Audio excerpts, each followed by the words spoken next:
win for Sheffield United. Arsenal were their own worst enemies at times this evening. Back-to-back wins as well for Crystal Palace. As you can see, plenty of games coming your way tomorrow. This is what it means for the Premier League table. A really good night for the goal difference as far as Manchester United are concerned. Of course, Manchester City still have 2 in hand over the top there, you can see. Liverpool will be in action later in the week and they will hope to close the gap. Arsenal's good run lifted them into the top half, however they were beaten this evening. In the bottom half, Crystal Palace, you can see them sitting there 13th. A disappointing night for Newcastle, who had a good result at the weekend. And Sheffield United are fighting hard to stay up in the Premier League. So that's what's happened this evening. This is what's still to come. Manchester City will look to respond tomorrow evening here on BT Sport from 5:30 after United to win tonight. And then we've got Fulham against Leicester. They had a bad weekend, didn't they, Leicester? They will look to react to that. Leeds against Everton looks like a great game, actually. Liverpool will look to close the gap at home to Brighton.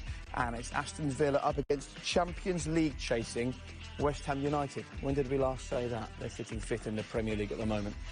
Look, gents, what a funny old night. We've sat here and we've seen some genuine drama, some amazing moments, but the whole thing just feels flat and strange with these decisions being made the way they are now, Glenn.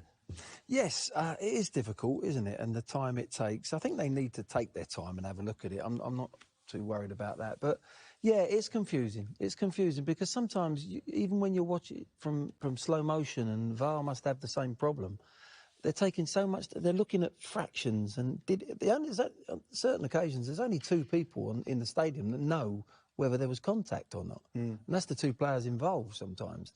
So it's very, very difficult for them. I just think we've got to really rethink the VAR situation. If we're pontificating over fractions of offsides and things like that, we don't know when the ball's being played, when it's actually contact on the ball. If it's like, was he touched? Was he not touched? The one thing that's come out of this for me, Rio, we were speaking about, if you're a defender back in there watching now and you watch this again, you've got to try and make a tackle. You don't try and stay on your feet and let the fella go. You're talking about the penalties, yeah, both the David Luiz and David Luiz, both of them. You have to make the tackle. That gets you a yellow card instead of a red. Yeah. There's got to be something wrong there. It's got to be something wrong. It's crazy. Yeah. As a defender, I'm now sitting there and saying, whatever happens, when I'm in that box, I absolutely have to go through the man, smash the player, because I can't leave anything to doubt. I can't leave any uncertainty and leave it to Stockley Park or the man on the park with a whistle. And for people at home wondering why, this is because if you don't make an attempt to play the ball in that situation, you get sent off. You get sent off. Yeah, so the double jeopardy comes into that. So it is so confusing. And what is a big thing that come out today, which I'm not surprised about, and we've seen many times this season, but once again, players looking absolutely confused on the pitch as to what, how, where, who. Football can't be like that. Football forever was black and white. We knew where we stood. Right now, there's so much confusion. We've just seen a record-equalling scoreline, 9-0 in a Premier League game, and we are sitting here talking about minute decisions made hundreds of miles away from the game of football.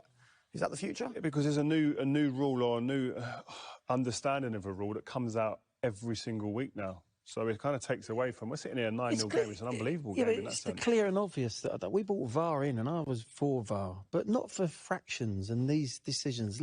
On-field decisions, let them continue with the on-field. Let them go over to the screen and have a look, and let them make the decisions. But when it's clear and obvious that it's offside or not offside or him, that is where we're getting ourselves in trouble. OK. Strange old night, wasn't it? However, Manchester United will be delighted with that result. Let's get some reaction. Marcus Rashford is with Des. Marcus, that was clinical, it was unforgiving, it's a record win as well. It equals the 26-year record of 9-0 against Ipswich, so a fantastic night. Yeah, you know, it's always good to score lots of goals. And yeah, we're just happy, you know, it's 3 points that we've needed. You know, we've dropped some points in the last few games. And we needed to get back to winning ways, so today was a brilliant opportunity to do that. It looked like the strikers were going to make a statement tonight. I mean, and it can be a puzzle when you come up against 10 and eventually 9 men, but the movement and everything you're doing was actually making it much simpler for yourselves tonight. Yeah, that's it. Just be as simple as possible, keep moving, and just be positive. It's easy to take your foot off the gas and just keep possession, but you know, we wanted to go out in the second half and score more goals, and you know, the lads did that in the second half. Yeah, you dismantled Southampton. Some sympathy for them from us, but no sympathy for the red card. That could have been very serious at the start of the game. Yeah, it's a challenge where I think he's quite unlucky. I don't think he's meant it in a nasty way. But but he's just a little bit late there, and Scotty's felt the consequences of that. But yeah, I think it was a red card, but you know, unfortunate for the young player. The first half was merciless though, 4-0 at half-time. There were threats everywhere.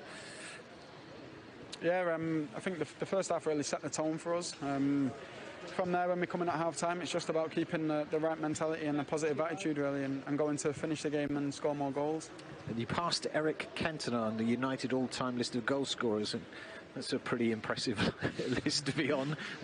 And of course, a player that has been revered by United fans through the years. Yeah, he's obviously a top player that's done a lot for this club.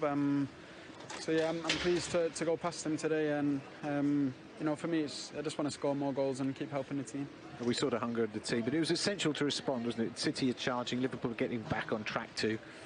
Yeah, but we have to not look at them and we focus on ourselves. You know, we're a team that's still improving. We're not a team that's been, you know, a ready-made team for the last 2 or 3 years. I think we're just getting there now, and you know, we're still learning a lot as a group. So we have to concentrate on ourselves and just keep improving and working on ourselves. I want to change tack a little bit, because we saw the statement on the front of the programme tonight, the United team united against racism. It's important to speak out, because players are being targeted, and players are having to put up with some just unforgivable abuse.